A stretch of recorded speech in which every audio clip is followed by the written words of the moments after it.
পাশে দাঁড়ায়। ভাঙড় থেকে এক এক করে সবাই কিন্তু আইএসএফ এ যুক্ত হচ্ছে, কেন জানেন তো? ভাঙড়ের অবজারভার এবং ক্যানিং পূর্বের বিধায়ক মাননীয় শওকত মোল্লা আজকে আমাকে বলছে গাদ্দার, গাদ্দারি করেছি।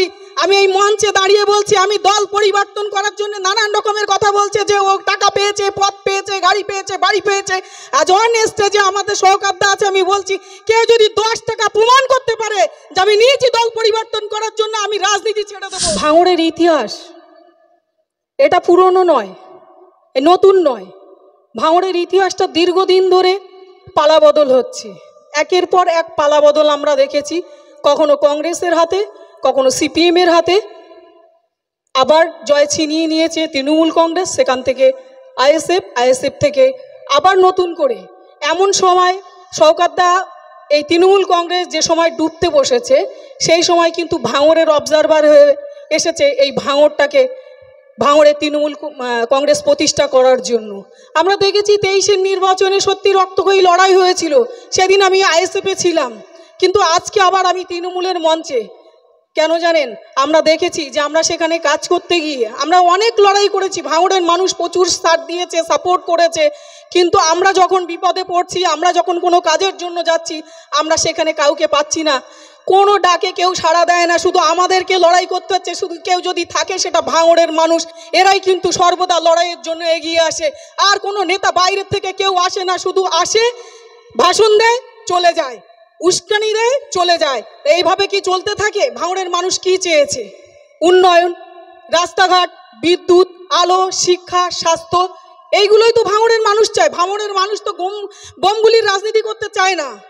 কিন্তু 23-এর নির্বাচনে সত্যি খুব অত্যন্ত দুঃখ লাগে যেটা ঘটে গেছে। আমাদের ভাঙড়েরই কয়েকটা ভাই, সে তৃণমূল কংগ্রেস থেকে হোক আর আইএসএফ থেকে হোক, তাদের প্রাণটা চলে গেল। এর জন্য সত্যি আমাদের দুঃখ লাগে, বহুত কষ্ট হয়। কি আজকের তারা এই রাজনীতির লড়াইয়ে বলি হয়েছে, তাদের প্রাণ গিয়েছে। এর দায়টা কার? এর দায়টা কার বলুন? ভাঙড়ের মানুষকে ভাবতে হবে, বিচার করতে হবে। আমরা যারা উন্নয়নের জন্য 2021 সালে ভাঙড়ে বিধায়ক করেছি, সেই বিধায়ককে আমি যখন নিজে বিপদে পড়েছি, তাকে ডাকা সত্ত্বেও কিন্তু উনি আমার ডাকে সাড়া দেননি। যার জন্য আমার মনে হয়েছে যে আমার ভাবা দরকার, আমার কথায় যেসব ভাইয়েরা আসবে, যাদেরকে আমি ডেকে নিয়ে রাজনীতি করি, যারা যখন বিপদে পড়ছে কাউকে পাওয়া যাচ্ছে না। ভাঙড়ের বিধায়ককে ফোন করলে উনি ফোনই তোলেন না। আজকে আমাকে বলছে গাদ্দার, গাদ্দারি করেছি। আমি এই মঞ্চে দাঁড়িয়ে বলছি আমি দল পরিবর্তন করার জন্য নানান রকমের কথা বলছে, যে ও টাকা পেয়েছে, পদ পেয়েছে, গাড়ি পেয়েছে, বাড়ি পেয়েছে। আজ অন স্টেজে আমাদের শওকত দা আছে, আমি বলছি কেউ যদি 10 টাকা প্রমাণ করতে পারে যে আমি নিয়েছি দল পরিবর্তন করার জন্য, আমি রাজনীতি ছেড়ে দেবো। এত বড় কথা বলছি, যারা বাইরের থেকে আমাকে কটূক্তি করে যে আমি গাদ্দারি করেছি, আমি সিদ্ধারা বিক্রি করেছি, আমি গাদ্দারিও করিনি, সিদ্ধারা বিক্রি করিনি। কিন্তু এটাই দুঃখ লাগে যে আমরা যখন লড়াই করি, আমরা যখন বিপদে পড়ি, যখন 23-এর নির্বাচনে আমরা স্কুলে লড়াই করছিলাম, সেই সময় দাঁড়িয়ে আমি মনে হয় শখানেক ফোন করেছিলাম আমাদের এমএলএ নওশাদ সিদ্দিকী ভাইজানকে, একটা বারের জন্য আমার ফোনটা রিসিভ করেনি। কেন? সেই দিনকে তো কয়েকজন প্রাণও হারিয়েছিল। এর জবাবটা ওনাকে দিতে হবে না? আজকে মনে হচ্ছে যে আসমা গাদ্দারি করেছে। সেদিন আপনি কোথায় ছিলেন? কেন বিপদে সাথ দিননি? তারপরেও চুপ ছিলাম। কেন জানেন? যে মানুষের ভালোবাসা নিয়ে আমি এসেছি, মানুষের ভালোবাসা নিয়ে জিতেছি।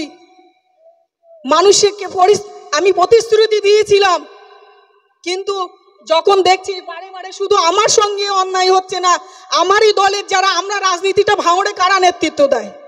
আইএসএফের আমরা গুটিগত নেতা ছিলাম, তার মধ্যে আমি সর্বোপরি সবসময় ঝাঁপিয়ে পড়তাম কারোর যদি কোনো বিপদ হয় সেই জায়গায়।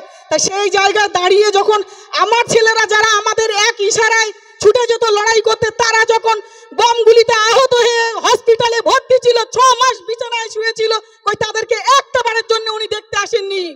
কেন আসেননি? উনি তখন চলে গেছিল তৃণমূলের বিধায়ক সোহম নাকি ওই আপনার সাপুরজিতে কোন হোটেলে নাকি হোটেল মালিকের সঙ্গে বেয়াদবি করেছে, মারামারি করেছে, সেখানে ফুটেজ খেতে চলে গিয়েছিলেন। কিন্তু তেই আমাদের যে ছেলেগুলো 5 জন আহত হয়েছিল, তাদেরকে একবারও দেখতে আসেননি। কেন? আমি অন রেকর্ড বলছি, ক্যামেরার সামনে, মিডিয়ার সামনে, সোশ্যাল মিডিয়ার মাধ্যমে ওনাকে এটাই বলতে চাই, উনি কেন দেখতে আসেননি। আমি ওনাকে বারবার ফোন করেছিলাম, ভাইজান আপনি একবার আসুন, দেখুন, ওদের জামিনের ব্যবস্থা করেন, একজন ছেলে মারাও গেল। আমাকে বলছে গাদ্দার। আমি ভাঙড়ের কোনো মানুষের সঙ্গে গাদ্দারি করিনি, আমি উন্নয়নের সঙ্গে আছি। যারা আমাদের বিপদে পাশে দাঁড়াবে, আজকে আমি বিরোধী দল থেকে আসলেও আমি বিপদে পড়লে সহকারদা আমার পাশে দাঁড়ায়, আমাদের ছেলেদের পাশে দাঁড়ায়। ভাঙড় থেকে এক এক করে সবাই কিন্তু আইএসএফ এ যুক্ত হচ্ছে, কেন জানেন তো? ওইখানে কিন্তু তৃণমূলে যুক্ত হচ্ছে, আইএসএফ থেকে এসে তৃণমূলে জয়েন করছে। কেন বলুন তো? ওখানে কাউকে বিপদে পড়লে পাওয়া যায় না, কারোর নামে যদি কেস হয় সে জেল খাটে, কিন্তু তাকে আর ছাড়ানোর লোক হয় না, জেলে দেখতে যাওয়ার লোক হয় না, তার সংসারটা কি করে চলে সেটাও কিন্তু কেউ দেখে না। কারণ সেই সময় আমি তো আইএসএফে ছিলাম, আমি জানি তাদের কত যন্ত্রণা। আমি নিজে 2 মাস জেল খেটেছি, আমি জানি। আমার পরিবারের সঙ্গে কেউ যোগাযোগ করেনি, আমাকে একবারও দেখতে যায়নি। যাই হোক, আপনাদের কাছে অনুরোধ, সময় থাকতে আপনারা নিশ্চয়ই, ভাঙড়ের মানুষ সবসময় বিপ্লবের সঙ্গে থাকে, সবসময় পথ দেখায়। অনুরোধ আছে, সময় থাকতে আপনারা সজাগ হন, তৃণমূল কংগ্রেসের হাতটাকে শক্ত করুন। সবাই ভালো থাকুন, সুস্থ থাকুন। জয় হিন্দ, বন্দে মাতারাম। তৃণমূল কংগ্রেস জিন্দাবাদ, মমতা ব্যানার্জি জিন্দাবাদ, অভিষেক ব্যানার্জি জিন্দাবাদ, আমাদের অভিভাবক সরকারদা জিন্দাবাদ। ধন্যবাদ আসমাদিকে তার মূল্যবান বক্তব্য রাখার জন্য। এরপরে বক্তব্য রাখার জন্য অনুরোধ করব ভাঙড় 2 পঞ্চায়েত সমিতির জনস্বাস্থ্যের কর্মদক্ষ সম্মানীয় কাশিবুল করুক খানকে।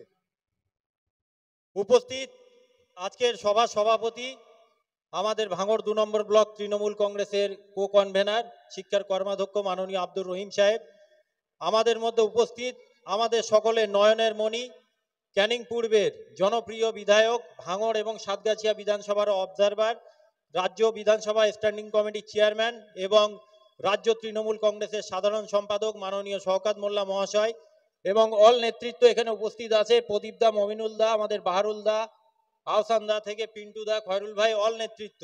আর অনেকেই আছে, আসমাদি বক্তব্য রাখলো, প্রত্যেকের নাম বলতে পারলাম না কারণ সময় সংক্ষেপ। আপনারা জানেন মগরেবের আজান আছে 5:30টার সময়, তার আগে আমাদের সবার কাজ শেষ করতে হবে। আজকে আমরা জানাকে কেন্দ্র করে ভাঙড়ের রাজনীতিটা করছি, তিনি শুধু আমাদের ভাঙড় বিধানসভার অবজারভার না, আমি বলবো তিনি হচ্ছেন আমাদের ভাঙড়বাসীর জন্য উন্নয়নের কাণ্ডারি। কারণ আমাদের ভাঙড়ে এর আগে আমরা দেখেছিলাম যখন এখানে আইএসএফ এর বিধায়ক হয়েছে, আইএসএফ এর বিধায়ক হওয়ার সাথে সাথে ভাঙড় উন্নয়নের হাত থেকে স্তব্ধ হয়ে গেছিল, কোনো জায়গায় কোনো ডেভেলপমেন্টের কাজ হচ্ছিল না, ভাঙড়ের বিভিন্ন জায়গায় রাস্তাঘাট, পানীয় জলের সমস্যা দেখা দিচ্ছিল। কিন্তু আমাদের নেত্রী মমতা বন্দ্যোপাধ্যায়, আমাদের নেতা অভিষেক বন্দ্যোপাধ্যায়কে ধন্যবাদ জানাই, এমন একজন যোগ্য সেনাপতিকে ভাঙড়ের বুকে পাঠিয়েছেন, যিনি ভাঙড়ের বুকে আসার সাথে সাথেই ভাঙড়ের প্রত্যেকটা জায়গায় উন্নয়নের চাবিকাঠি খুলে গেছে। উনি ভাঙড়ে আসার সাথে সাথে আপনাদের সামনে অন ক্যামেরায় উনি বক্তব্য রেখেছিলেন, বলেছিলেন 2026-এ যে বিধানসভা ভোট আছে, সেই বিধানসভা ভোটের আগে আমি 100 কোটি টাকার কাজ করে দেখাবো। আজকে 2026 ইলেকশন এখনো অনেক দেরি, 2025। ইতিমধ্যে বিভিন্ন জায়গায় আপনারা যারা সরাসরি মুখ্যমন্ত্রী এবং আমাদের পঞ্চায়েত সমিতি, গ্রাম পঞ্চায়েত সব মিলে বিভিন্ন জায়গা মিলে 100 কোটি টাকার বিভিন্ন জায়গায় ডেভেলপমেন্টের কাজ উনি করতে পেরেছেন।